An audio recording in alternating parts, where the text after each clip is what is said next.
సంధ్యా theatre సంఘటన అంశంలో ప్రభుత్వం తీరును ఈరోజు తప్పుపడుతున్న విపక్షాలు కానీ ఇతరత్ర సినీ పరిశ్రమకు సంబంధించిన పెద్దలు కానీ ఆలోచించాల్సిన అంశం ఏంటంటే ఆ సంఘటన మానవ హక్కులకు సంబంధించి ఉంటుంది కాబట్టి ప్రభుత్వం ప్రాణం పోయిన కుటుంబం వైపే ఉండాల్సిన అవసరం ఉంటుంది. కాబట్టి అరెస్ట్ కాగానే మొత్తం అంతా అయిపోయిందనే ఉద్దేశంతో కొన్ని రాజకీయ పక్షాలు కొంతమంది ఉద్దేశపూర్వకంగా చేసే పరిస్థితిని మీరు పట్టించుకోకండి. ఎందుకంటే దీంట్లో అల్లు అర్జున్ అంశంలో రాజకీయ కోణాన్ని ఎస్టాబ్లిష్ చేసుకుని రాజకీయ లబ్ధి పొందాలనుకుంటున్న బీజేపీ బీఆర్ఎస్ పార్టీ నాయకులు కూడా నేను చూస్తున్నా.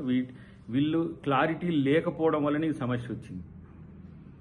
ఈరోజు ప్రభుత్వం కేసు పెట్టి కనీసం అరెస్ట్ చేసి అంతవరకే వదిలేసింది. ఢిల్లీలో ఉపహార్ థియేటర్ సంఘటనలో ఆ థియేటర్కు సంబంధించిన యాజమాన్యంతో పాటు బాధ్యతలకు ఉరిశిక్ష వేసిన సంఘటన ఈ దేశంలో ఉంది.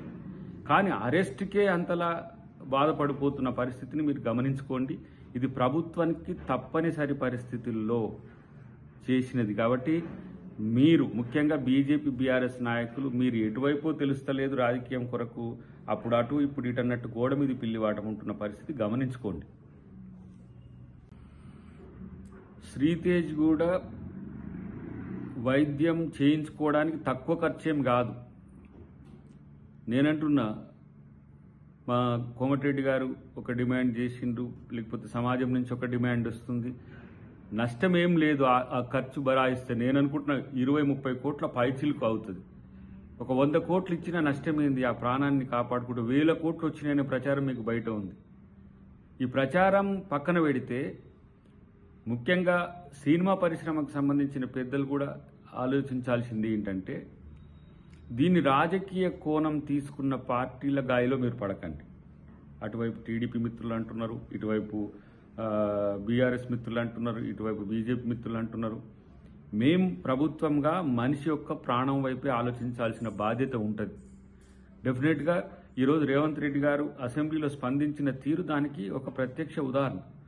కాబట్టి ఎంతసేపు రేవంత్ రెడ్డి గారిని టార్గెట్ చేసుకుని కాంగ్రెస్ ప్రభుత్వాన్ని టార్గెట్ చేసుకొని ఇరుకులో పెట్టాలని ఇబ్బంది పెట్టాలని చూస్తే మీరు సమాజంలో మీరు పలుచనైతున్న అంశాన్ని గమనించండి.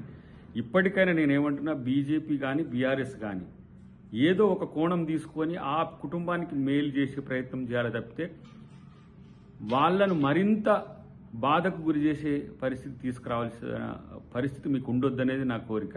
అన్నిటికంటే ముఖ్యంగా మీరు ఎటువైపు అని తేల్చుకునే దాని దగ్గర మీరు స్పష్టంగా ఉండాలనేది నా డిమాండ్. ఈ సమస్య పరిష్కారానికి స్వతహాగా ముందుకు రావాల్సింది అల్లు అర్జునే. ఎందుకంటే తనని ఎవరు గైడ్ చేస్తుండ్రో ఎవరు మిస్లీడ్ చేస్తుండ్రో నాకు తెలుస్తలేదు. కానీ ఇది సబ్జుడీస్ అయిద్దని తెలిసినప్పటికి కూడా బయటికి వెళ్ళి మాట్లాడమే కాకుండా ఈరోజు బెయిల్ మీద వచ్చిన ముద్దాయికి ఉండే హక్కుల గురించి మరి ఎంతవరకు వాళ్ళు చెప్పారో తెలియదు. కానీ ఇది మంచి సాంప్రదాయం కాదు. రెండవది, మీరు వీలైతే ఆ కుటుంబానికి సహకరించండి. ప్రభుత్వానికి కూడా నా విజ్ఞప్తిగా నేను కలిసి చెప్పబోతున్నది ఏంటంటే ఇలాంటి సంఘటనలో మనం అనుసరిస్తున్న విధానం మీద విమర్శలు వచ్చేటప్పుడు చాలా సంయమనంతో ఉంటున్నమాట వాస్తవం. కానీ ఇంకొక ప్రాణం శ్రీతేజ్ది ఇంకా చావు బతుకుల మధ్యన ఉన్నది. కాబట్టి అమెరికాలో నాకు తెలిసి ఫిలడెల్ఫియాలో దీనికి సంబంధించి వైద్యం చేసుకోవడానికి అవకాశం ఉన్న మంచి హాస్పిటాలిటీ ఉందని తెలిసింది. కాబట్టి ప్రభుత్వంగా మనం తనకు ఈ అవకాశాన్ని కల్పించడానికి ప్రయత్నం చేయాలనేది నా విజ్ఞప్తి.